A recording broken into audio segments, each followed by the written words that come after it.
And then I'm going to share my screen. Give me just a sec here. All right, can everybody see that all right? Yep. All right. Well, welcome to today's Osher Lifelong Learning Institute's Brown Bag Lunch presentation. It is spring 2025, February 24th, and it's good to have you all here today. First, we are going to start with a land acknowledgement. We acknowledge that Cal Poly Humboldt is on the land of the Wiyot peoples, which includes the Wiyot tribe, Bear River Rancheria, and Blue Lake Rancheria. Arcata is known as Gudini, meaning over in the woods or among the redwoods. Wiyot peoples continue to remain in relationship to these lands through ceremony, culture, and stewardship. And here at OLLI, we believe that learning should never end. OLLI creates opportunities for academic engagement, civic involvement, personal growth, and fun. By offering a myriad of classes and experiences for a vibrant community of learners aged 50 and better, OLLI delivers learning for a lifetime. And some details about OLLI. It's a membership program it goes from July 1st through June 30th, and membership must be renewed each year for students to remain active. $35 a year is our membership cost. And then OLLI classes are designed for lifelong learners, 50 and better. All classes are available to everybody 18 and up. And one thing about being an OLLI member is that you won't have to pay an additional registration fee for our classes. It's about $25. But here are some reasons to become an OLLI member because we have some benefits. You get a lower class fee and you get priority registration. You get access to a Cal Poly Humboldt email account, which gives you access to the full professional version of Zoom. You get a discount on the Jack Pass. You get eligibility for course scholarships that we offer. You get student discounts at local businesses. You can participate in our OLLI special interest groups, one of which is instructed by Jane Woodward here. It is the special interest group Healthy Humboldt, which is coming up I believe it's this week, right, Jane? It sure is. It starts on Tuesday afternoon at 3 o'clock. Yep, that's right. It's once a month. Library access with your student ID card. You get a free ID card included with your OLLI membership. And you also get access to the gym and rec center here on campus with a small fee. Another thing to do here at OLLI is our Let's Connect online conversations with Tracy Barnes-Priestley. These weekly sessions began early in the pandemic as a response to the isolation brought by COVID-19. And it has grown to be a popular, regular gathering of people. Peter Kozera, I think you're one of our regulars for the Let's Connect. And we have different topics every single week. And so, yeah, if you want to check it out, follow our link below, or it's going to be at humboldt.edu/olli/Let's Connect, and there's details on how to sign up on that page. And then, like I mentioned before, all of our brown bag lunch presentations are archived. We have an OLLI at Cal Poly Humboldt YouTube channel. So all of our brown bag presentations will be uploaded to that YouTube channel. And if you want notifications on brown bag presentation updates, you would just click that subscribe button. And our YouTube channel is youtube.com/@OLLIHumboldt. And if you have any questions about OLLI, our programming, our classes, please give us a call at 707-826-5880, or you can email at us at olli@humboldt.edu. And now, without further ado, I'm going to hand it over to Jane, who is going to introduce our presenter for today. Jane, take it away. Okie doke. Well, as I said, welcome. We're happy to see you here. We have 57 so far, which is great. I think our all-time highest number was Lori Dangler at 70 something, at least since we went online. Before we went online, we had about 112 one day. But that was when we were in person. So we have not been in person since. I'd be interested in knowing if, in fact, we may do a survey and see if some of you would rather have this go back in person. But we've been able to do a lot of things with it being online. In any event, pardon my voice. I don't know Our what to speaker, do about this. what's that? Our speaker today is Ross Beveridge. He's Professor Emeritus at Colorado State University, and he started research in the field of artificial intelligence in 1984 and has enjoyed a front row seat for more than half the life of the field. His areas of expertise include computer vision, giving computers the ability to see, and the human-computer interaction involving sight, gesture, and speech. Along the way, he has also explored ways of evaluating AI systems. For example, when recognizing faces, does a system favor one race more than another? He has also explored how modern learning in AI may be understood in terms of high-dimensional geometry, and I'm going to be asking about that one. He retired in 2022 and has recently moved to Humboldt County and says he loves it here. All right, Ross, all yours. All right. And feel free to put your questions in the chat. Thank you so much for the introduction. Let me do the mechanics of screen sharing here.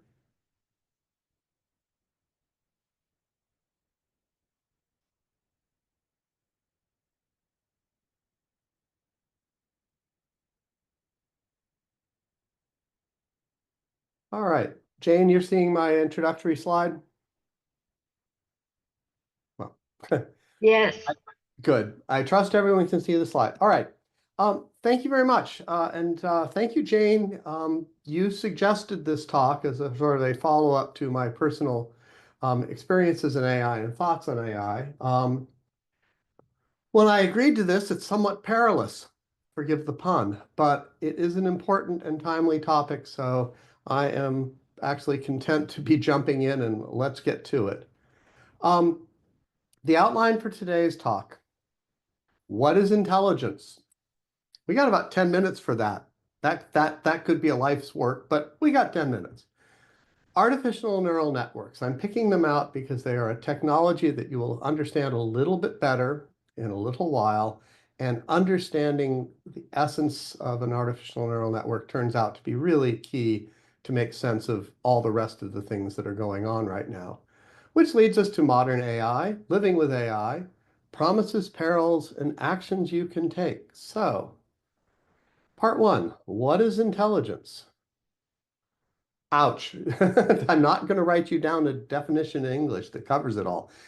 Instead, I'm going to have hopefully some fun. Let's just sample some concepts of what people think of as intelligent.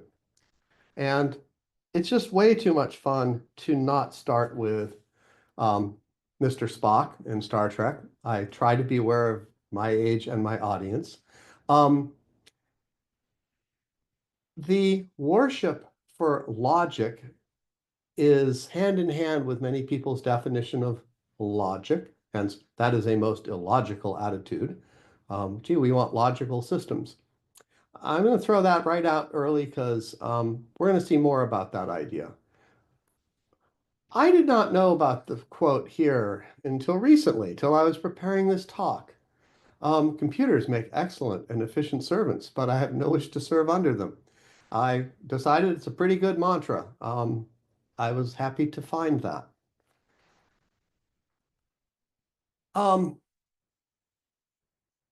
As I was growing up, chess was held out as just one of those high watermarks of human intellect and intelligence. And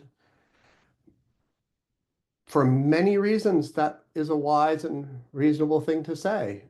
But here we have the first poster child for human beings suddenly becoming disdainful once a computer beats them at something.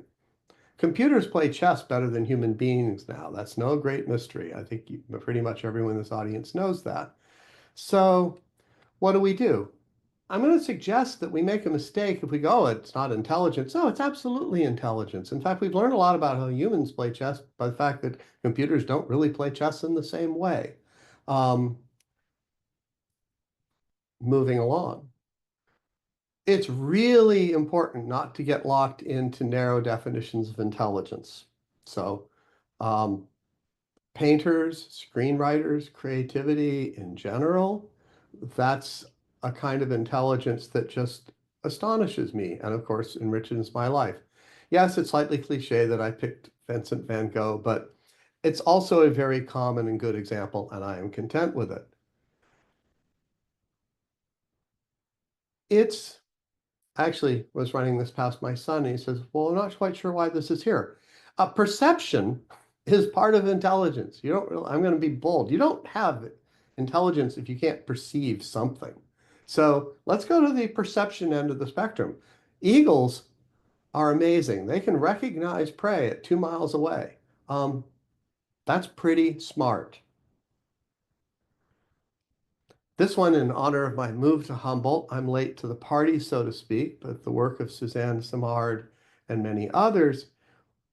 Well, I was growing up and I walked in a forest. Each tree was by itself. And what do you mean mushrooms provide ways for trees to talk to each other? Well, that's reality now. We understand things about the forest as a communication network that were just absolutely science fiction 30 years ago. It is not intelligence in the same sense as chess, but that doesn't mean it shouldn't be on this list. A personal favorite, Alex the Parrot. If you don't know about Alex the Parrot, go to Wikipedia, start there, read about Alex the Parrot. 30 years of living with a human being, Irene Pepperberg, and more than convinced me, and I think just anyone who's paid attention to that work. Not only did Alex have 100 words, but Alex conveyed understanding and communicated with Irene and others with those words. Animals have smarts. We shouldn't be surprised by that. I stray a little from concept of intelligence because I really want to introduce something that is one of the most important themes of this entire talk. There is a very naive kind of 1950s view of AI as this box that sits in a corner and is smarter than everybody else, and the people become irrelevant. That's not what AI is about. We first off build AIs. They don't just happen. We build them for reasons. Oh, I don't know. We might like to understand protein folding and the shape of the proteins that are building blocks for all life on the planet Earth. And we might know that there is no chance that as people individually, we're ever going to solve that problem. But we can build a tool called AlphaFold 2, and the people you see pictured here, plus the tool working synergistically, rattled off about 200 million protein shapes. We now know the shape of most of what goes into life on this planet. I think that's a very strong example of what I think of when I think about intelligence. Our intelligence gets better when it is meshed with artificial intelligence. It's pretty, anyway, enough on that. I could go on, but I only have so much time. Enough about concepts. I would love to talk about octopuses, but I won't. What is artificial intelligence? By the way, I remember a time when I had to put AI in open paren, closed paren, because people did not know what I was talking about. Those days are done. As an activity, it's building machines that do things that we think require intelligence. As a thing, it's taken on a different meaning. And this is recent, and it still trips my tongue up, but it's becoming common. An AI is just shorthand for a system built using with the tools of AI. There's a very fundamental question. Why do we think this is possible? Well, I'm arrogant. I think I'm intelligent. Actually, I think all of you are intelligent. Kind of the definition. people are intelligent. People are the existence proof that a physical artifact can be intelligent, because I also, and I know this, not everyone has to agree with me, but I tend to think of myself as primarily a physical artifact. You know, intelligence involves all of me, but the brain's a big part of it. And I don't generally like to trot out really big numbers, but let me do a little Carl Sagan of billions and billions. 100 billion neurons in my brain, roughly, we can't count them exactly.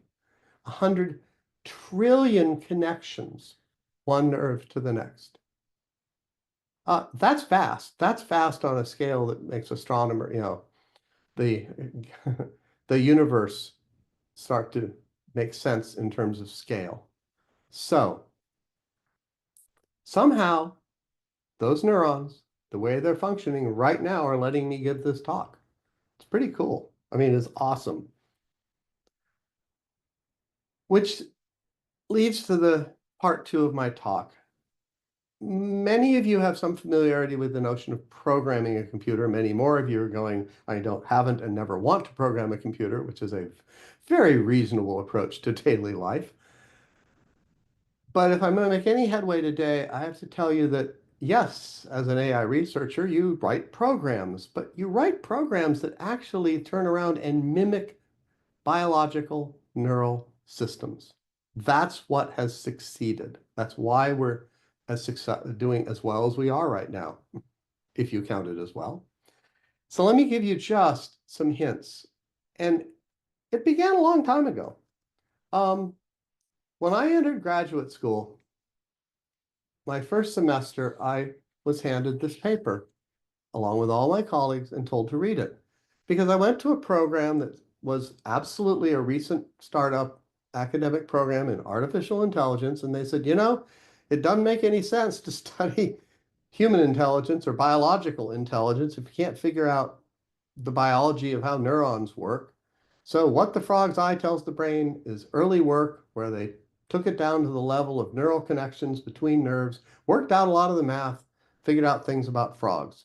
It was a very fun place to start the whole mystery. And as I sort of take us into this, it looks a little like parsley, but no.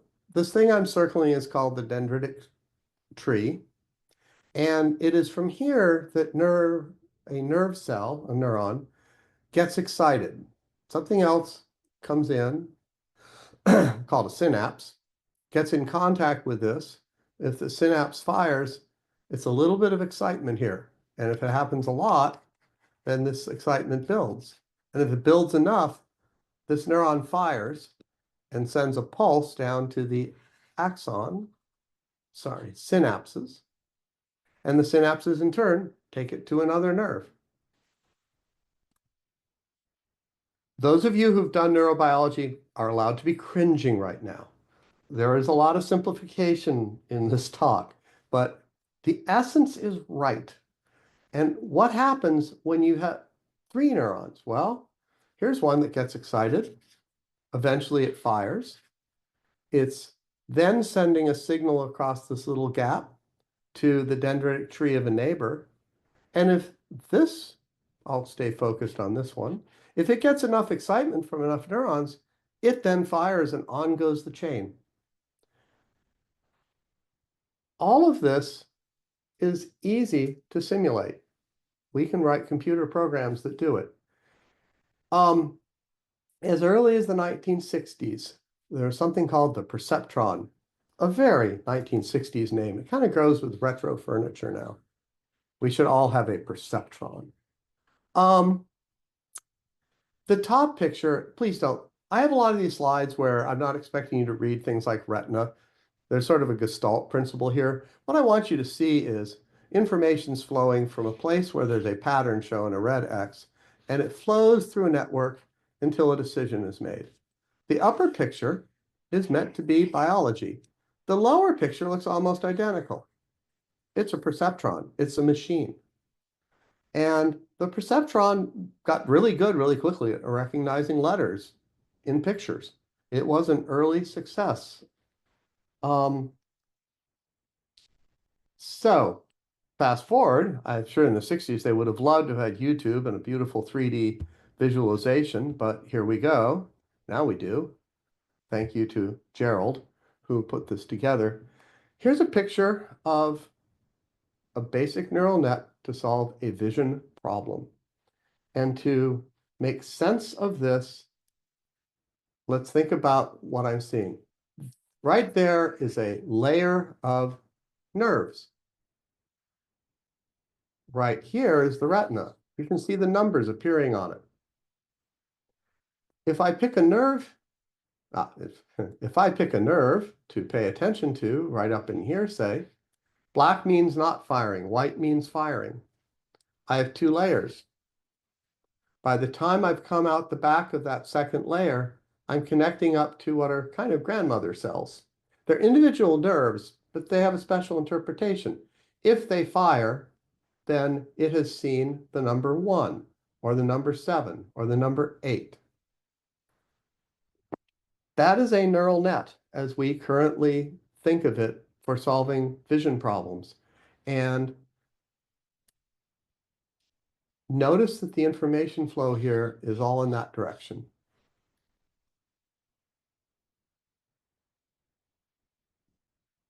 There we go.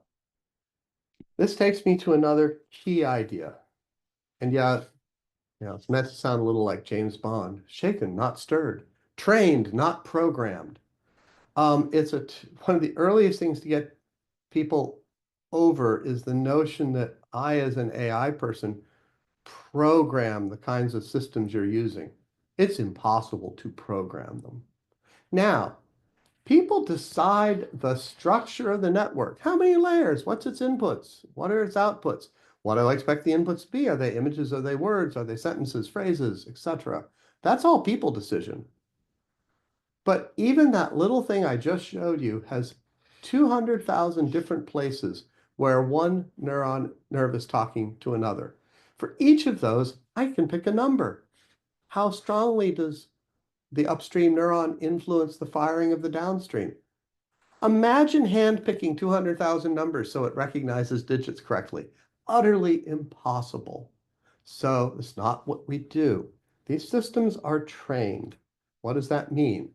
Well, here it is in the good old days where literally the perceptron isn't even a computer, it is an analog box, it is a machine. In all subsequent work, it is simulated using regular computer programming in a computer, but it's a real box looking at the real letter C, and it makes a choice. If it's correct, its weights get adjusted one way. If it's wrong, then adjusted another way. Hand wave, I'm not going to tell you exactly how weights are adjusted, but that process over many, many repetitions leads to a smart machine. That's what it means to train a neural net to solve an AI problem. So, modern AI. Vision, words and images, answers and essays, and personal assistants. These are a handful of topics that are very timely, and I want to go through them, starting with my own life's work, along with thousands of others, being able to take an image in and come out with a word. It was science fiction 20 years ago to do it. It's now a product. Google does it very nicely. And this is Google taking a picture I shot in Arizona last year and telling me it's either a pack rat or a white-toothed wood rat. I'm good with that. The system that solves this problem is in shape very much like what I just showed you. Difference is it's just vastly bigger. 60 million connections, not 200,000.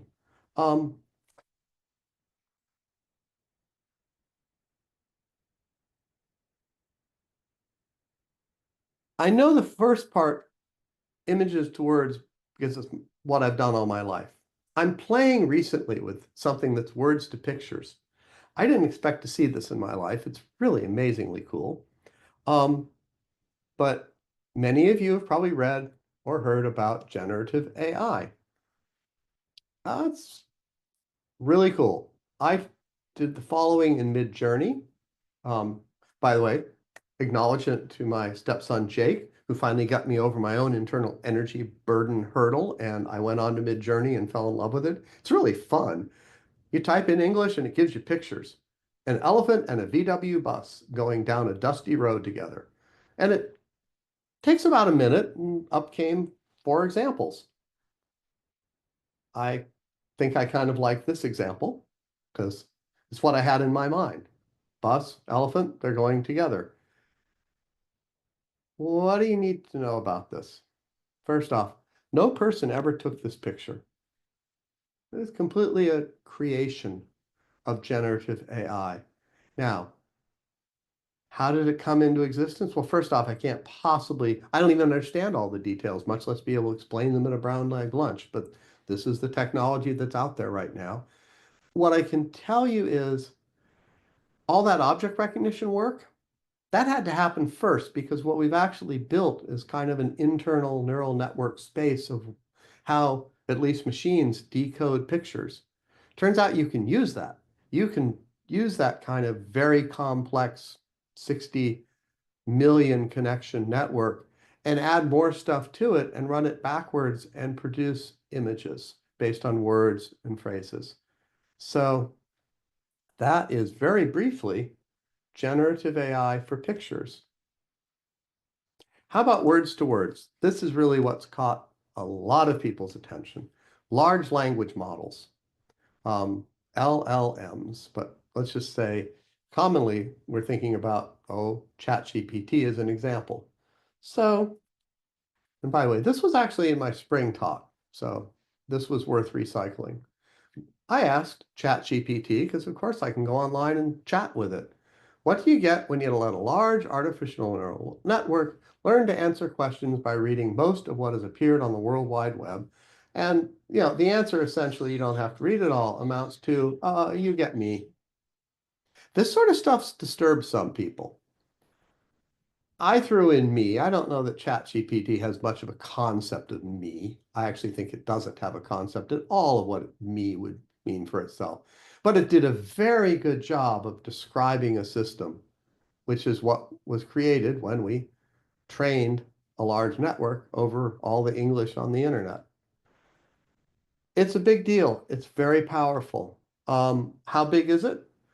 175 million connections. Now, I said I don't usually do numbers, but just to give you, let's see, what was it? 100 trillion in a human brain? It's only 175 million. We didn't get to billions yet. So our networks are big in AI right now, but they're not really up anywhere near the human brain, which I guess makes me feel better, but they will probably in time get bigger. Just a comment, everything that I showed you about vision, the information flowed one way, picture to words. That's not true. As soon as I got to generative AI, it was words to picture. But text is different.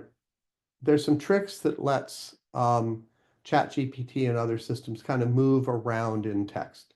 And I cannot explain to you all the details, but it's still a great big neural net. It's trained on 500 billion tokens. Think of that loosely as words and short phrases.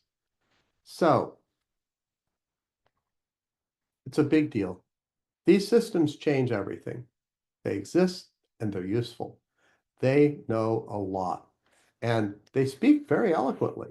They don't really make silly grammar mistakes. So if there's a feeling that something fundamentally changed in the last 5 years with the public really, well, first the discovery, because it's not that old. It's less than 10 years old that we've known we could build systems like this. And the fact that they're out in the wild, so to speak, it's a big deal. That said, they make mistakes. Shouldn't surprise us. They make mistakes. And I want to walk through that. I want you to understand already how powerful they are. ChatGPT knows all about the comic strip Peanuts. I can ask it questions about Peanuts. I can also use the following example to give you some ideas about how I think it's thinking and what are some of its limitations. So, starting off easy. ChatGPT, please tell me about the Peanuts character Charlie Brown. Please don't feel obliged to read what follows. It's good, it's fine, it's correct. This is a useful tool. If you're assigned the task of reminding yourself about the comic strip character Pogo, I suspect ChatGPT could give you a really good summary really quickly. What about siblings? Tell me about Charlie Brown's siblings. Well, Charlie Brown has two siblings, Sally Brown and an unnamed sister. I don't remember the sister, but then there's waffle words in there about how the character didn't appear often, so I'll let it slide, maybe. Moving along. Linus is my favorite character. I love his soliloquy in the Charlie Brown Christmas. So, Linus, who is he? Oh, he's a character in Peanuts. He is the little brother of Lucy. By the way, the arrow picture, it's good. That's correct. If you're a lover of Peanuts, that doesn't cause you any angst. Tell me about Charlie Brown's little brother. Charlie Brown's little brother is named Linus. So, for those of you familiar with the comic strip, this look that you're seeing is Charlie Brown's "Oh good grief" look, which is pretty much the right response. You can't have it. I mean, unless Charlie Brown and Lucy are sisters, and by the way, they're not, then this just is wrong. It's flagrantly wrong. Now, maybe some people, anyway, it's wrong. Leave it at that. But, you know, that ain't the half of it. It gets worse. Does Charlie Brown have a little brother? I was really caught off guard last spring when I did this example and set it up and screenshotted that I got an apology from ChatGPT. I don't really know what that's about. It's not a person. It doesn't really need to apologize. But it gets better. Charlie Brown does not have a little brother. He's an only child. Oh, I know what only child means. He does have a younger sister. Apparently, I did not know what only child meant. So, this is one of the most powerful examples of words to words AIs that exists, and this is what it can do well, and this is the kind of mistakes it makes. So, very much my personal opinion, but I've been in the field for more than a decade or two. Let's be very clear. ChatGPT has not the slightest clue it made a mistake. I know its architecture. It doesn't have a place to have a clue. It's a neural net that responds to a stimulus. And there's just no way that it knows it made a mistake, which is part of how it dug itself a deep hole by apologizing and then being foolish. Next. Oh, well, we'll just put a few people on it and fix it next month. No. The very thing that makes ChatGPT so powerful, the 175 billion connections between neurons, each with a little number that represents a strength of connection. You don't just go in and tweak 10 of those and hope it fixes the problem with Linus. It won't.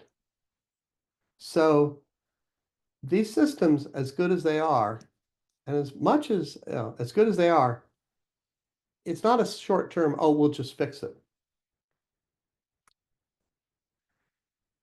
It also, at this point, really helps, I think, to cherry pick of all the things I could grab from psychology, thinking fast and slow.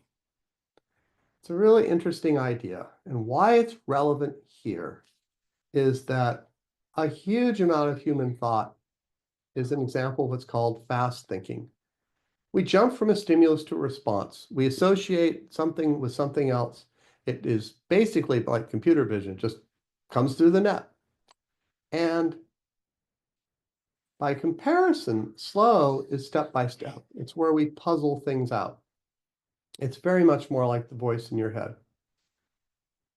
We have little control over fast thinking. I mean, I'm being polite here. We don't have a clue. We don't know how we recognize a squirrel. If someone tells me that they recognize a squirrel by ... they're making it up. That's not how the human vision system works. It's also not how artificial vision systems work. I can no more ask Google's object recognition why it thinks this thing is a squirrel that I can ask a human being. I will say, and this is another whole part of psychology, it's fascinating, human beings will make up answers because we like to have answers. The slow part feels obliged and it will make up an answer. It won't be correct. ChatGPT is really good at fast thinking and it really doesn't have slow thinking. And we right now today, I don't think have any idea what it means in AI to integrate fast and slow thinking the way that it's integrated in human intelligence and thought. So, pause. We're gonna come back to the what to believe dilemma, now that we know that our lovely, smartest machines make mistakes. But I'm gonna move ahead with it. Other examples of modern AI, virtual assistants. You know what they are. I will not, let's see. Oh, I have my pointer. I will not say the word or the word because I'll turn on too many different people's cell phones who are listening. But many of you have experience with the state-of-the-art virtual assistants of today. And let's be clear, how good are they? Everyone has a different impression of this. I certainly don't use mine on a daily basis.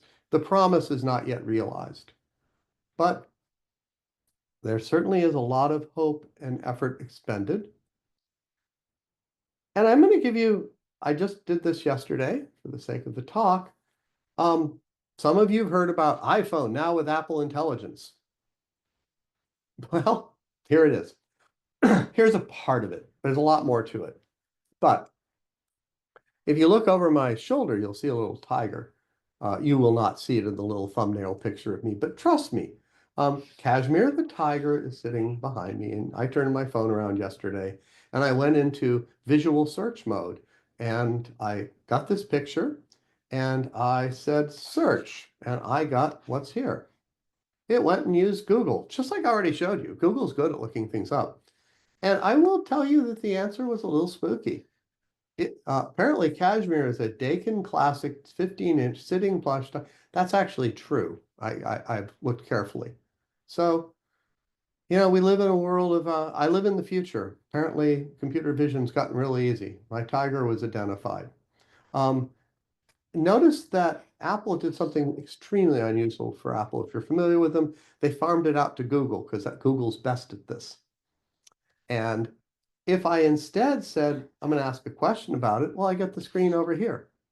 And this tiger plush toy, ... I'm sure I could have gone to ChatGPT and learned more about plush toys. You know, the integration of vision and the other tools we've talked about is sitting on my iPhone today. So the tools are there.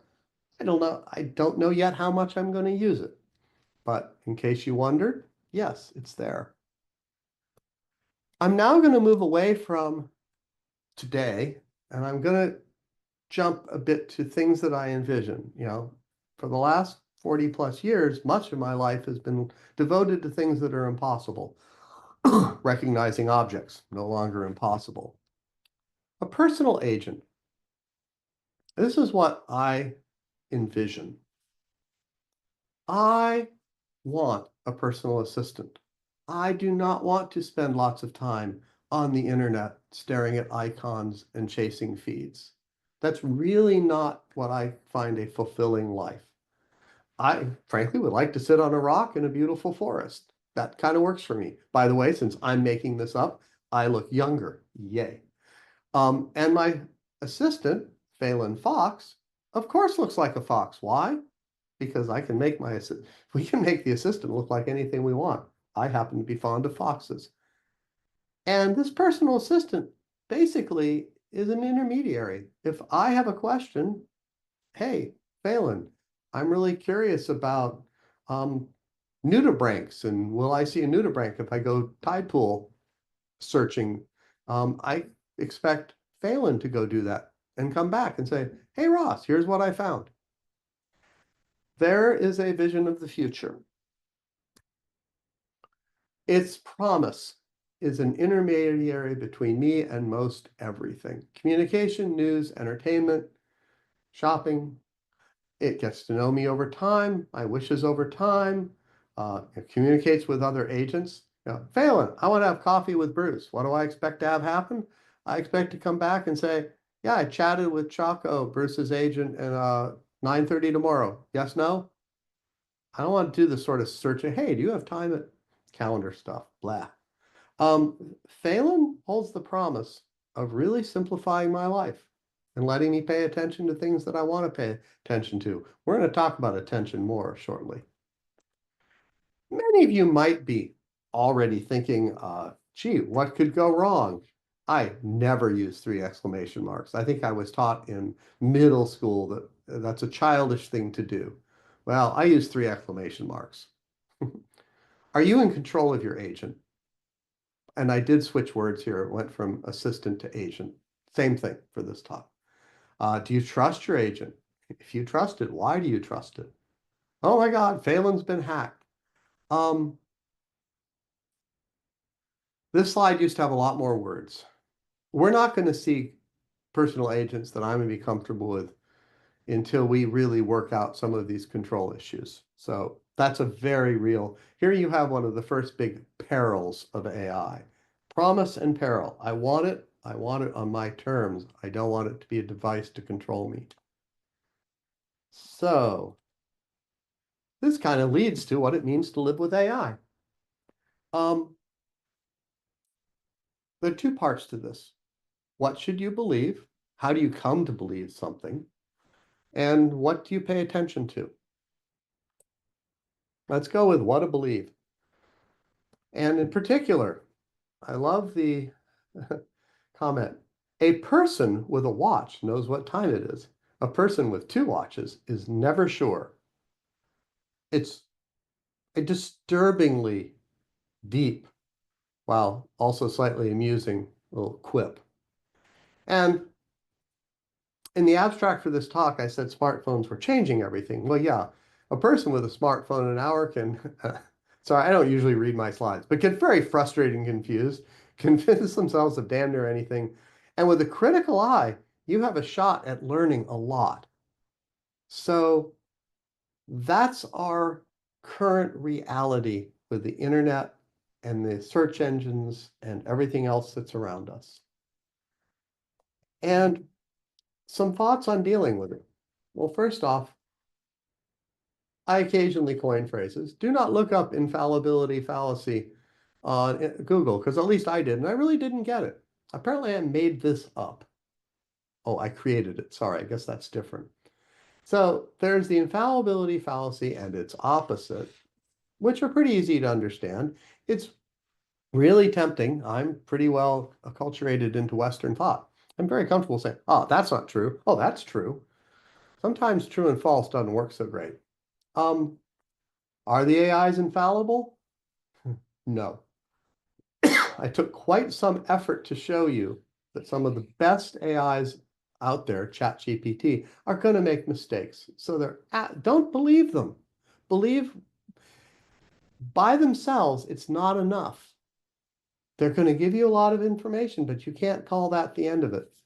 And then I have met people who very much like to instinctively go there. They're just trying to confuse me. It's all wrong. Well, no progress is made with either of those. I tend to take a much more ambiguous and balanced approach to things. And 2 conclusions, starting over here. Comfort with apparent contradictions and subtle nuance is absolutely essential for all of us going forward. And this is something you don't read in the press a lot. And I actually think it's great. Getting on in a world full of AI is going to put increased demand on human critical thinking. I actually am an optimist. I think we're going to get better at it because we're going to have to. And I hope to give you a little bit more of a feel for that. Whoops. Oh, go away. Sorry. Speaking of interfaces, you generally don't see me messing with my interface, but occasionally I get out of sync. Other issues of belief. What to believe. Here is the Pacific Northwest tree octopus, 27 years old, one of my favorite websites. If you don't know about the Pacific Northwest tree octopus, do please, after the talk is over, go Google it. It's a fun website. When I found it and I had little kids, I set my kids on it. Ailish and Bryce loved it.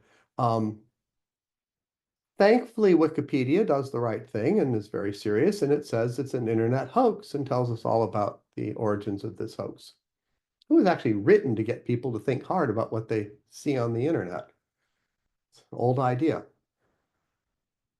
There's a personal story. My poor daughter, when she was in middle school, after laughing with her parents about the Pacific Northwest tree octopus, had a very serious lecture from someone in her school about the evils of the internet and lies on the internet. And this website was put up almost instantly. And the person in all with no charm or joy said, "This is terrible." Well, my poor daughter Ailish was just going, but we were laughing at it. And at the time I was annoyed. I've realized as I've been preparing this talk that there's more going on here. A joke is funny if you know it's a joke. A joke is hurtful if you're not in on the joke. And I think a part of the problem right now is it's hard to know what to believe, and it's hard to know if you're in on the joke. The internet is a place full of contradiction right now. And I don't have an easy answer to it, but what to believe. It does require nuance of thought. A little closer to home, I got fed a wonderful headline. I do let Google feed me stories. Google actually is good at it most of the time. Curse them. And I found out that in 2018, Clam Beach was the fourth most polluted beach in California. Worse than Santa Monica. I grew up in Southern California. What? Clam Beach is worse than Santa Monica? It took me 45 minutes on the internet to get to the right-hand side of this slide. And thank you to Jennifer Kalt and all the other people that do this work. It was really interesting to get into the details. It's about the birds. It's not cattle ranching. It's not a sewage treatment plant gone amok. It's birds. We have too many. We have a healthy bird population. We have a high fecal count from wild birds. I said intelligence and knowledge is nuanced. This is what I mean. If you just stop on the left side of the screen, you're probably going to have completely the wrong idea. This is the sort of thing I want to send Phelan off to work on. Hey, Phelan, is it really the worst beach, fourth beach in the state? Another thing, believing. I know Jane's going to ask me about DeepSeek. Yes, I went and played with DeepSeek. It's actually a pretty impressive system. And I asked it about whether eating bananas would reduce my risk of dementia. And it said eating bananas may contribute to reducing your risk of dementia. I want you all to sort of look at the pretty colors and the striking imagery and think about your daily life if you consume news on the media.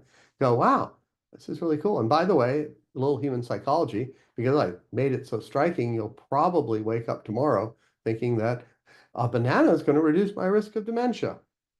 You should smell a rat. What did it really say? Well, first off, I just cut and pasted. I asked, will eating bananas reduce my risk of dementia? It said, eating bananas may contribute to a reduced risk of dementia. I stopped there. I didn't lie.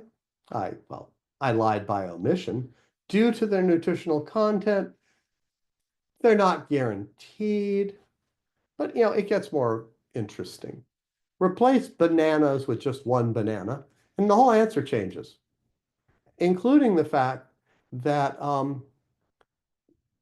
there's no evidence at all that they reduce the risk of dementia. I said a while back that living with AIs was going to make us smarter, despite ourselves and probably with some frustration. This is exactly what I mean. I don't see this problem going away. It's a human problem. Sadly, the AI is acting a lot like human beings. In order to interpret something, you really have to understand a lot, and you probably don't stop with the first answer. So, by the way, I didn't stop. I got really curious. Turns out anything that is a nutritious food, oatmeal, broccoli, you get roughly this answer. And alas, if you ask about cheeseburgers, they don't do anything good for dementia. Oh well. So this is nothing new. You need multiple sources. You need to figure out if you trust your sources. Icons have become, here's a bunch of things you could decide whether you trust or not. I certainly don't trust all of them.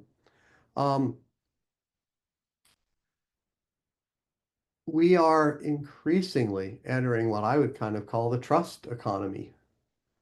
The most precious thing for me is whether I can put stock in, if you like that phrase, or trust something, some information that I'm gaining.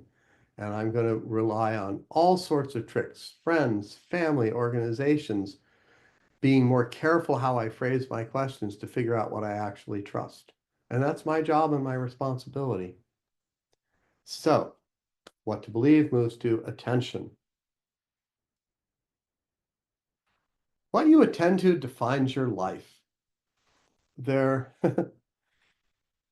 only so much time, and we do get to choose. Although the picture you're looking at, which I built in my mid-journey, is very intentional. I'm looking at my phone, and the hour glass is showing me time ticking away. Do I want to pay attention to the phone? That's a question. Indeed. Where do you want to spend your time? This is one of these slides, don't read all of it. Plan a trip.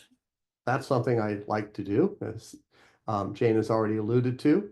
I like to cook. This is sort of my list.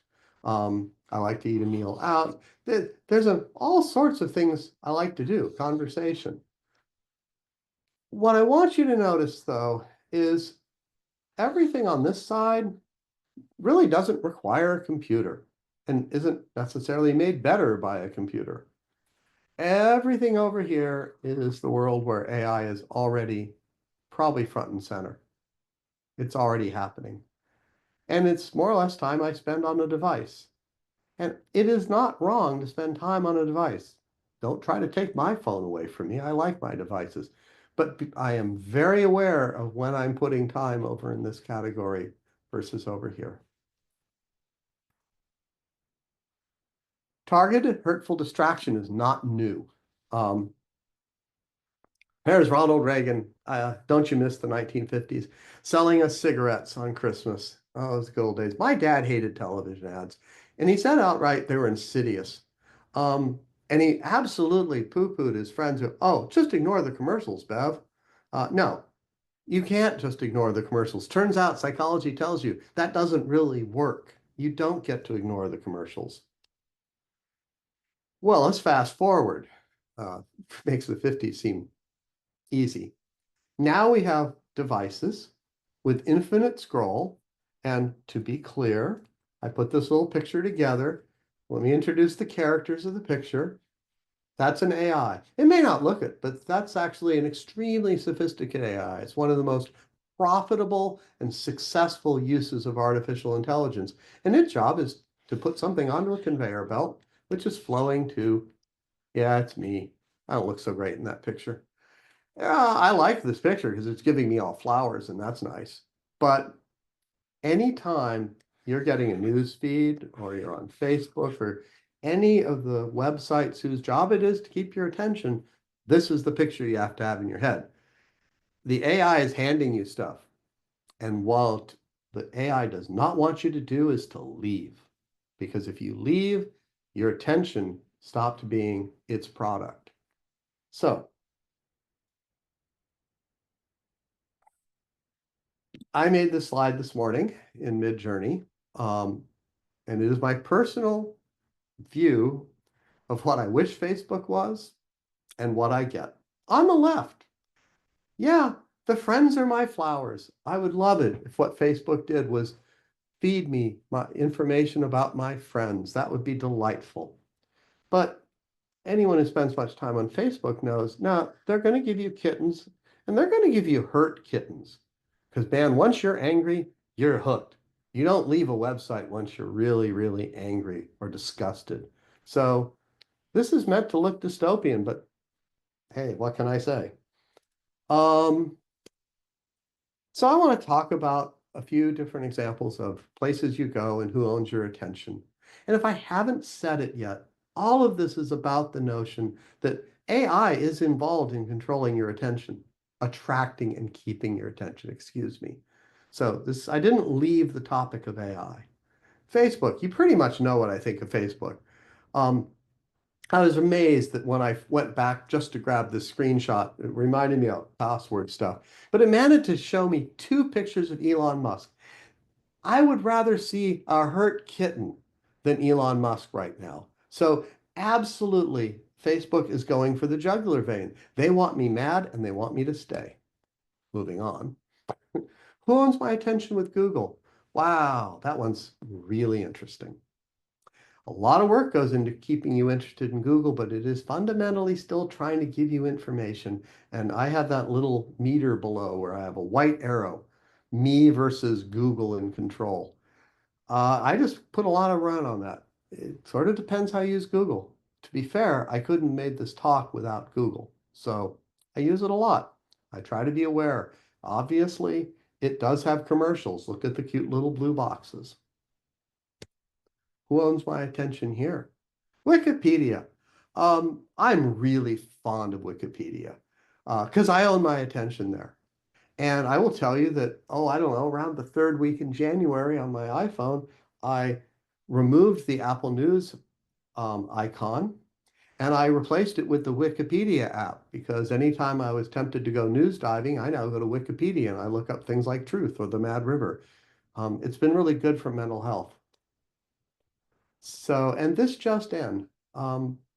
This book got recommended me by a friend at lunch last week. I've not read all of it, but the first chapter alone was really good.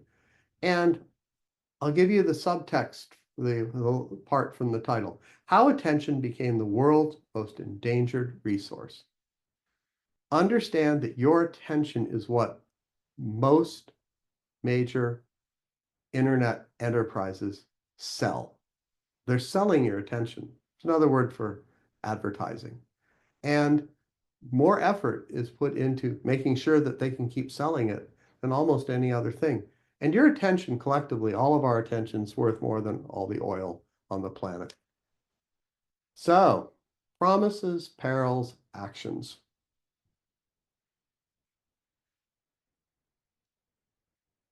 Promise. I used this one last spring, although I got a nicer picture for it today. More time with other people and less on stupid computers. What's wrong with this picture? What's wrong with this picture is where the doctor's looking. You know, we live right now in a very dysfunctional situation because we've computerized many things, but we've done it stupidly. And so what we do is we find ourselves in situations like this, where the person is much more engaged in the computer than with the person. And it's not just medicine. This is, I think all of you, I hope, are resonating with this about now. And from an AI researcher standpoint, this is low-hanging fruit. This is a very solvable problem. We have AI today that could basically be part of an examination, could take the records and let the people be people and the computers do what they're good at. So I very much want to see that, and I see it as a promise. You know, biology, getting smarter. I said I think AI gets us smarter. I already talked about protein folding. I got curious about DNA, and I just almost instantly found a nice article on using the same generative AI techniques that make the picture of the elephant and the Volkswagen bus, but instead to learn how to design sequences that switch on and off genes. Let's, be clear. That has the potential of taking some poor 16-year-old who is very likely to die of a genetic disorder and saving their life. It's really hard for me not to be excited. I'm going to switch gears. That was saving a life. Everyone has to trot that out once or twice when they're justifying something. Let's go to something that I find in many ways more interesting. So on the right is a video. It's not new. This work's nearly 30 years old. Evolution as a concept's older. Darwin did a pretty good job of explaining evolution using natural language, English. He wrote a book. We all kind of see evolution or the evidence for it around us, But very few people get to play with evolution, to see it happen before your eyes. Well, if you're a computer person, you can. These are early examples of setting up simulated populations of moving creatures and using natural selection and randomness to evolve different ways of moving. It's really fun and it's very real. And I think anyone who's done it comes away with a profoundly different feel for things like, gee, I wonder if randomness and selective pressure could do this. And the answer is, yeah, it could. Plug. My son Bryce actually wrote one of these in high school. So there's some positives. It really helps us learn. Now, promise 3, I'm gonna be a little personal. I decided I wanted to do AI in 1982. And it wasn't because I wanted AI necessarily. It wasn't that I needed an artificial friend. I prefer people. I wanted to understand how I was that we as people think. And we've made incredible progress in not only having mistakes. Understanding how we recognize objects, we simply didn't. It seemed like magic. Now we know how it works. And we're not done. There's a lot more to discover. You know, AI is very much one of the most ultimate human self-discovery exercises that I can ever imagine. But of course, there's perils. Again, my son Bryce graduated from Berkeley last June. He's a computer scientist. So I asked him what his perils were, and very quick on his list. Please excuse me. AI will be used to give more power to people who already have too much. My son is very succinct, more succinct than I am. Even as I saw that and wrote it down, immediately what flashed in my brain was, hopefully many of you remember the Magic 8-Ball toys. I had one as a kid, and it just flashed in my head. This is associative memory at its best. I went, wow, I remember saying, Outlook not so good. Well, I found the equivalent online and have an 8-ball going, Outlook not so good. Yeah, we have a problem. AI in the short term is going to be used in exactly as the manner my son predicted.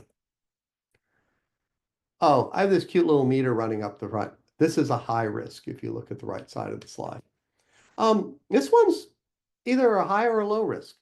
You hear a lot about AI systems reinforcing bias. I'm going to keep this real simple.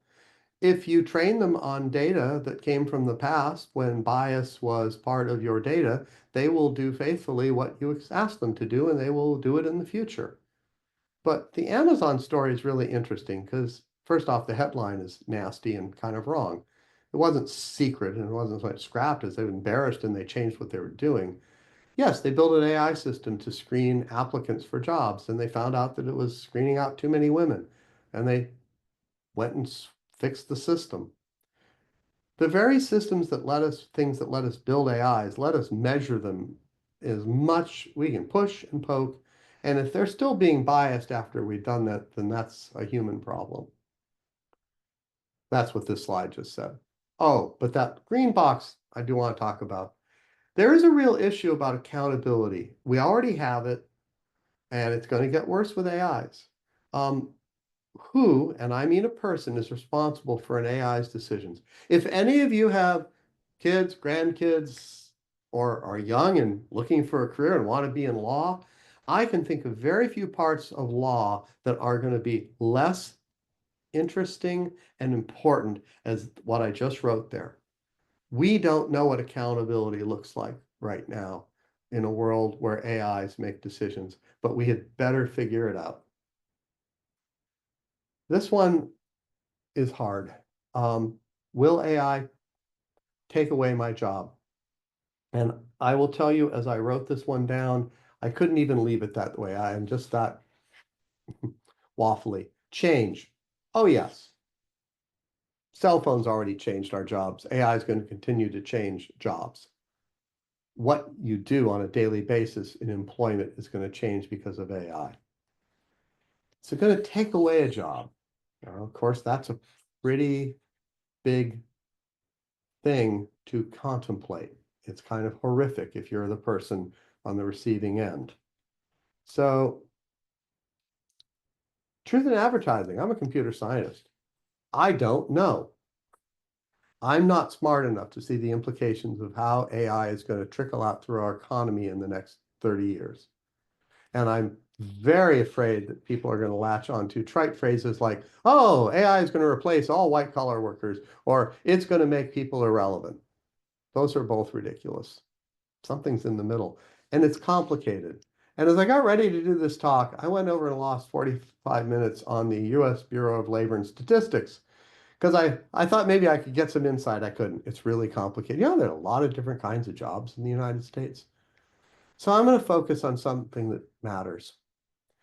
Basic needs are not going to be met by AI systems working alone, period. They're not.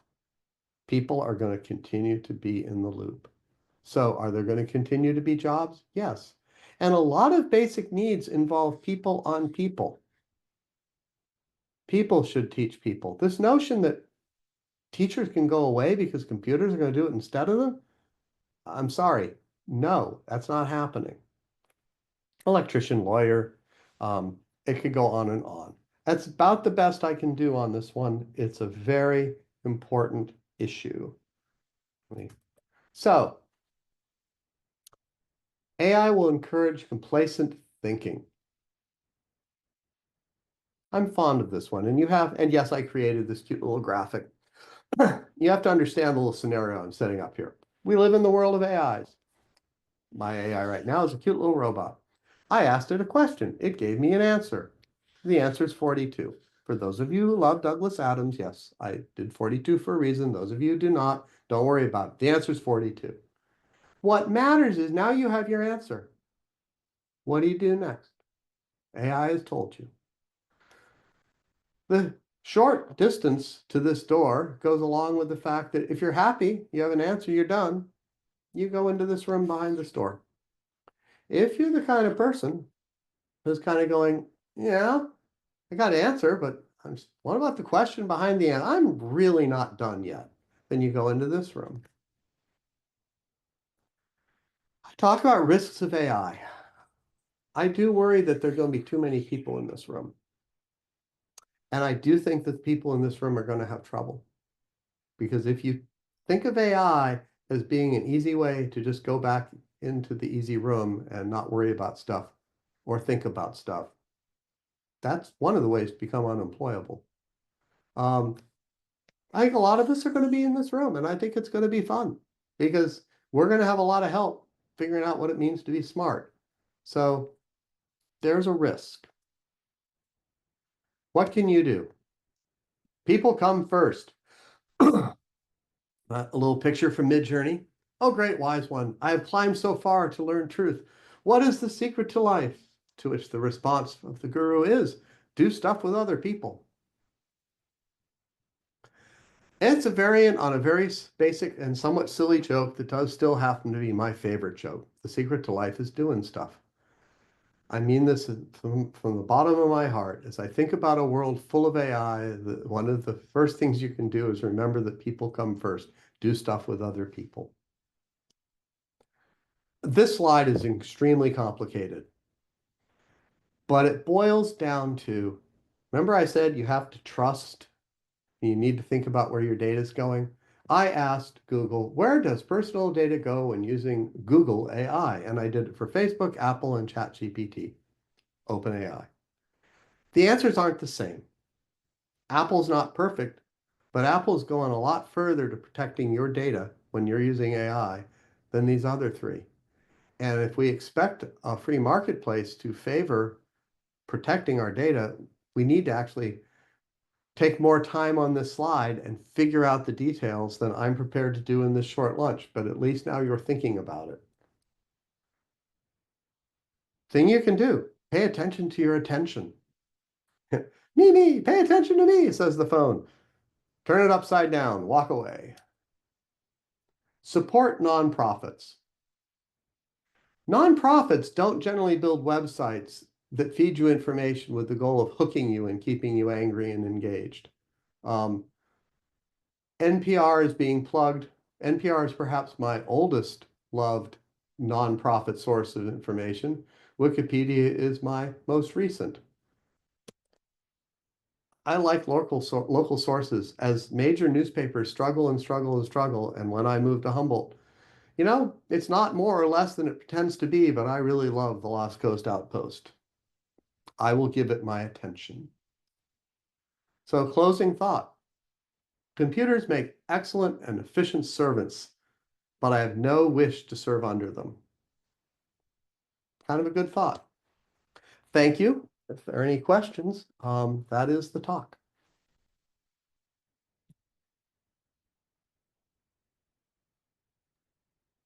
That is a wonderful talk. I I suspect we have many questions, but I haven't looked because I was enjoying the talk. I will say that Chris did portrayed that book that he just finished, Chris Hayes, Yep. and it is talking all about the issue. The primary issue is getting your attention, which is what's going on TV and politics today. Um, if you can grab somebody's attention and keep it, then they'll ignore what's going on in the rest of the world.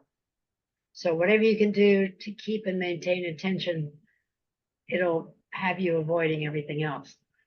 So that's very good. And Thinking Fast and Thinking Slow is a fascinating read because it's basically saying we have two levels of thinking. One is the fast thinking, it's instinctual, it happens without your frontal cortex basically being engaged. And it's like when you walk down a path and you see what looks like a snake, and it's actually not a snake. Your first reaction is to panic and go the other way. Now you look at it more closely if you don't do that, and you say, oh, that is not a poisonous snake. It's a lonely little garter snake, or it's a stick, or whatever it is. So you don't overreact. So it's your amygdala operating versus your prefrontal cortex. That's a short way of thinking about it. But it's a fascinating book, and I encourage you to read it. You'll learn a lot about your thinking, your ways of thinking and reacting in life. Anyway, I meant to bring up the chat. We appear to have a number of questions, and I apologize for my voice. I haven't figured out how to get rid of this.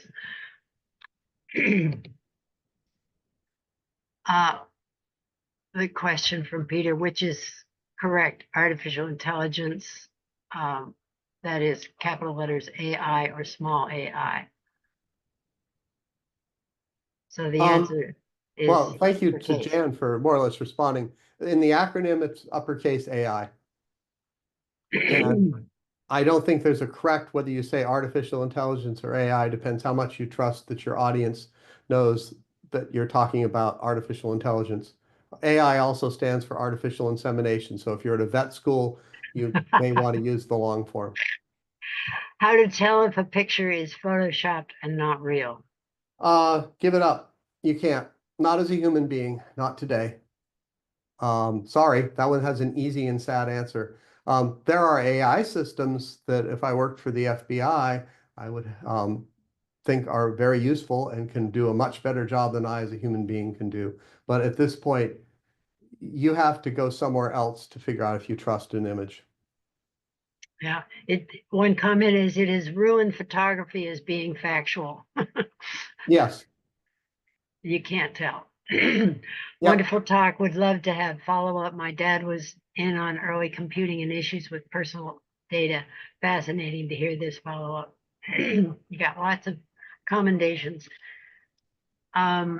As in advertising, when we were in undergraduate work, we learned / taught how to ascertain what was going on. You see classes in college which will help students learn the pros and cons? Question mark. Will you? Are we teaching Yes. critical thinking? Look, the answer to that is clearly yes. I mean, I spent my life teaching at Colorado State University, and I absolutely know critical thinking is actually one of the core requirements for all undergraduates. As all academics and as all thoughtful people do, we can quibble about how well it's done and whether we might do it better ourselves, but critical thinking is up there as a goal for education. I know that. Let me sort of expand the question slightly.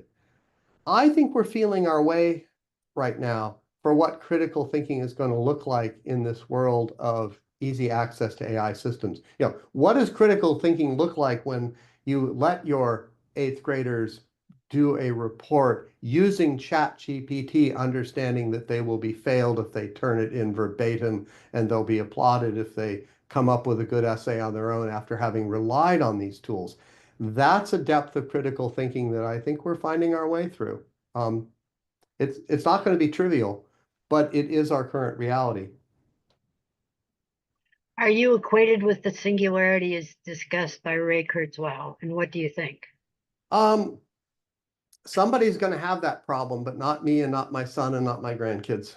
Um, I have a huge amount of respect for Ray Kurzweil.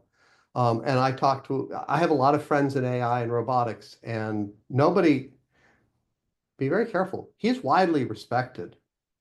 Um, Jeff Hiv, um, Jeffrey Hinton, by the way, people in the know, sort of inside baseball, is even more respected, who also is a little concerned about this. So there's some very smart people concerned. And let me explain for the audience, what is the singularity problem?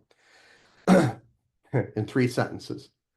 There is a belief that AI is accelerating at such an exponential pace that we will create AIs in the next 5 to 10 years that essentially make us irrelevant. They will take over and run the show because they're so much smarter than we people. And that we should all be bracing ourselves for this singular event in the universe in which human intelligence isn't the top of the heap, it's the machines that win. That's kind of a cartoon description of the singularity. I don't believe it. These systems are very powerful, but first off, if you turn off the light switch, if you turn off their power, they go away. Um, we sort of forget. AI today, I mean, the life support required to keep one of these systems going is huge. And therefore, that alone makes me go, no, the singularity thing it's currently a lot of science fiction. Now, last, because it's an important question. I am very much kicking a football down the field. I'm happy I'm kicking it 2 or 3 generations, maybe 10. Maybe it's not even an issue. Maybe we don't even understand enough to know whether it's ever really going to ever happen.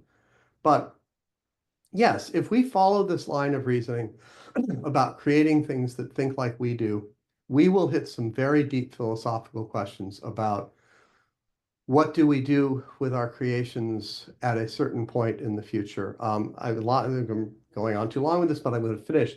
I know a lot of people who love Star Trek Next Generation, the episode. If you're a fan, you know it. If you're not, it's actually worth going back. 1980s. Commander Data, the only AI, because somehow they couldn't make two, as though that made any sense, is put on trial as whether it has the rights of a sentient being. It's a very interesting episode. Someday that may happen. Someday we may face this dilemma of we're going to have a friend who happens to be an AI who's going to tap us on the shoulder and go, I don't want to be shut down. And I actually, by the way, that's really what I think. If you want to know what I would lose sleep over if I were willing to lose sleep over this, it's more the ethical dilemma of that tap on the shoulder and the plea for treat me like a person. That's much more likely than the singularity ending up in us becoming irrelevant and thrown in a garbage can. Anyway, sorry, there's the answer to that one. I thought iRobot was interesting because it presented some of that dilemma. I think Asimov was brilliant there. And the three rules of robotics. Oh boy, have I heard roboticists after 2 beers just tearing that. There are a million things that you can nitpick as wrong in Asimov's iRobot, but it misses the point. He got a lot very, very right at a time when most of us weren't even thinking about it. So yeah, it's great. Yeah, it was about that issue. Let's see, I'm optimistic about the ability to have critical thinking. Students are not being taught that in high school. I work at CR and see the huge need for learning critical thinking before going to use. My staff and I use ChatGPT every day, and we see many wrong answers, but we have lots of education. And can you explain why AI uses so much energy? Well, let me go. I'm trying to see if there's a question in the one about not as optimistic. First off, I guess yeah, I do want to address that. I'm eternally an optimistic person. So I've been in my classes openly heard to refer to my inner Winnie the Pooh. Um, it's easy to be despondent. There's a lot that's wrong. There's a lot of risk. And boy, when it comes to being optimistic about critical thinking, I don't have to reach very far to find reasons not to be optimistic. But I'm going to come back and point out that for an awful lot of kids who are self-motivated, as they start playing with these systems, I really do think they're going to get smarter because they will start to see things that we, even as are sort of old and tired, don't pay attention to. So, no, I don't want to dispute the fact there's a set of people. It's why I ended my talk with you know, the AI gives you an answer and it depends what room you go into. That metaphor worked for me. Yeah, I'm really worried about people who head into that first room and I fear it might be rather full, but I can't fix that, so I kind of move on. You were asking about energy. Yes. Basically, these giant neural networks with 200 billion connections are computer programs running on massive numbers of often NVIDIA chips in server farms. And the current technology, they use a lot of power. It's not that I don't care. I do. I mean, for heaven's sakes, my undergraduate minor is energy in the environment. But someone brought up DeepSeek, and it's relevant for this. Some of our big companies are used to spending $1 billion because they can. We won't sell China some of the best chips. So China built a very good, equal to ChatGPT system with a tenth of the energy budget. And it was their first shot out the door. I shouldn't say that they worked on it for many years, 4 years.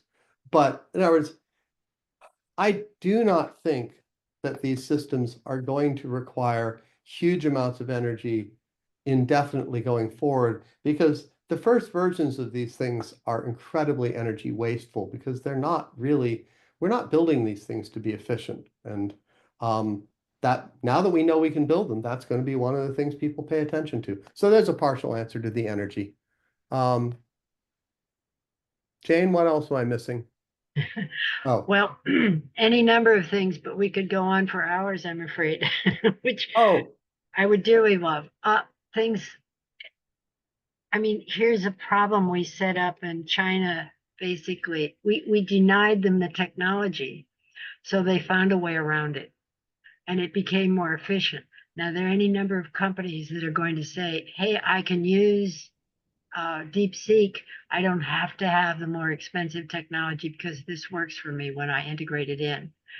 Um, so uh, I think we have a long way to go in terms of making this efficient. Of course, we should maybe put Musk on it. He can be really efficient and destroy. I'm sorry, I shouldn't do that. Um, so, what problem are you going to work on next, Ross? ooh. Well, actually, I'm retired. Uh, So am I I, but I'm still at it. So, yeah. what's going on? Well, actually, in many ways, this talk, these talks are so very different from what I spent my professional life doing. Is I generally had an audience who I had to convince that I knew more about AI than they did, and here my goal is to try to actually be understood, and I like this goal. So one of the things is I like doing things like this. Am considering an actual in-person OLLI class with a group to actually discuss some of these issues. Um, on the broad intellectual scale, what I've been telling a lot of people is if I could start, if I was 25 and starting over with research, I want to understand human communication and conversation. I think we have very naive models of how people exchange information through conversation. Um, and I have worked on conversational agents in AI. So I kind of would like to dress up as a psychologist and understand better what people do in that area. That would be fun. I Uh, think it'd be really interesting also to say, if you, with what we know now, how would you design our education system so people understand what these capacities are and how to use them and how not to use them and how to how to evaluate their output? Gee, Jane, why don't you throw me a hard question? No, that's a great question. Um, I'm going to tell you, I was part of a 5-year multi-university effort to introduce AI into K through 12 teaching. So this is not off the mark for things I've thought about. What can I say simply? Don't run away from the technology. Remember that an 8-year-old isn't afraid of the technology. Make sure they have access to the technology, and as quickly as possible, make education and make their experiences with the technology just that, experiential. For God's sakes, don't lecture them. Don't put up the Pacific Northwest tree octopus and spend 10 minutes denouncing it as evil. Don't do that. If you want to lose a young audience, you can't really lose them faster than that. Put some things in their hands to play with. Make sure that what's in their hands is going to give them contradictory answers. That's not hard, as I've shown. And then guide, orchestrate some exercise where they play with it and hopefully become a little disenchanted with the fact that it's not always right and get a little self-confidence that the 4 of them working as a team figured out something the AI didn't get right. That's about as quickly as I can do it. There you go. Well, while you're spending your 6 weeks traveling, think about how to design. I mean, we set up a Montessori system in order to try to give kids a different form of learning that was social also and creative and individualized. So how can we do that with an AI, with a technology base that we will develop bright young people who have skills and critical thinking skills and creativity and be able to function in this new society we have, because probably a lot of us are never going to catch up or even want to engage. But how do we fix the problems we see coming? Yeah. I will think about that. I saw something in the, I did want to notice that one by, things have, there was something on autonomous, self-driving vehicles. I will touch on that, and I am watching the clock. I worked on self-driving vehicles in graduate school in the 1980s. So long and short, I don't let my car steer for me today, but I am surprised at how, and I would recommend you don't, but I think driving is a skill that we're discovering is probably going to be genuinely more reliably done by machines than people in perhaps a decade. Right now, we're still playing, we're all basically pigeons in the experiment right now, but it is coming, and I'm getting more confident that it's going to become a real reality as opposed to something you can turn on if you don't value your life. Anyway, that's self-driving. We're at 1:30, aren't we? Yeah, but you don't have to stop if you don't want to. There's still people here. They won't shut us down. iPad use for children in restaurants, babysitting devices, etc. We use mirror neurons in the frontal lobes for learning to read facial expressions. I'm a retired psychotherapist trained in children's neurodevelopment. Yikes. Okay.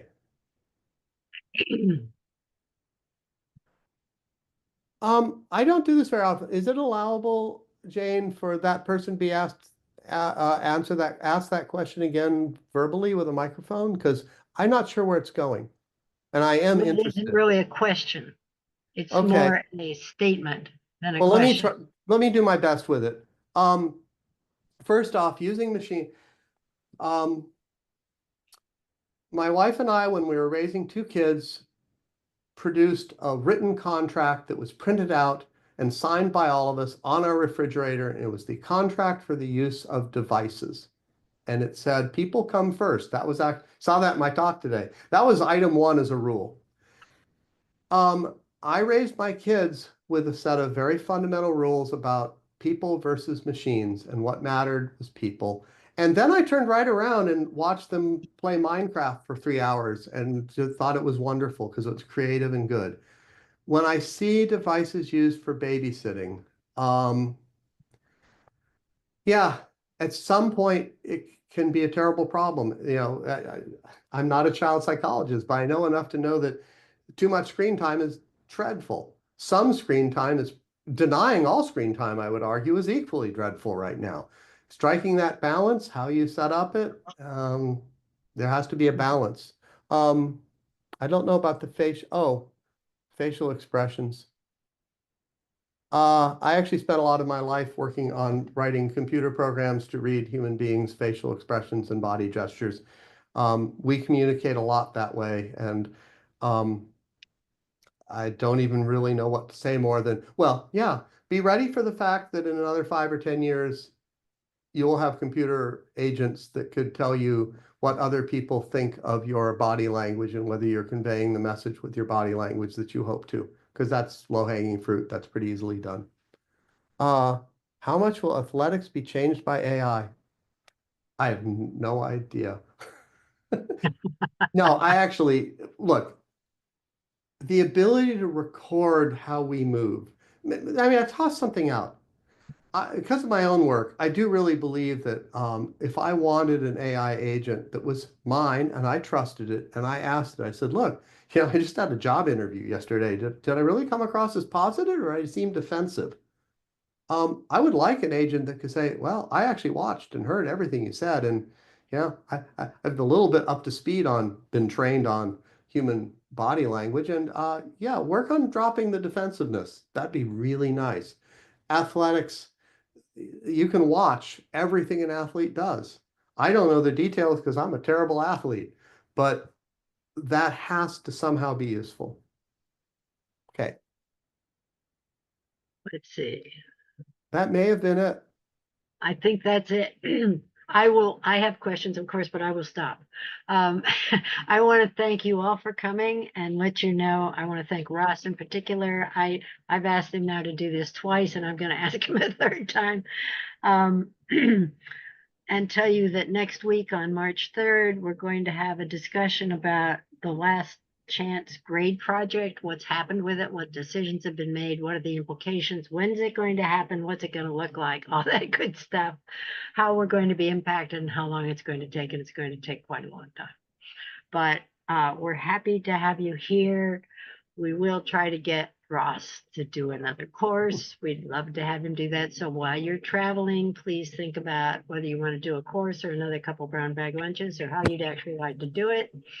You could have a series with 2 or 3 different classes. You know, you could do individual classes or you could do a series. You could do an interest group. So we'll talk about that. Thank you, Ross. That was great. Yeah, it was fantastic for us. And we hope you have a great and safe time traveling. And we welcome you back. I presume we'll be talking about doing this in the fall. Yes, something. Yeah. AI Empires this week at spring training. That'd be fun, wouldn't it? They are.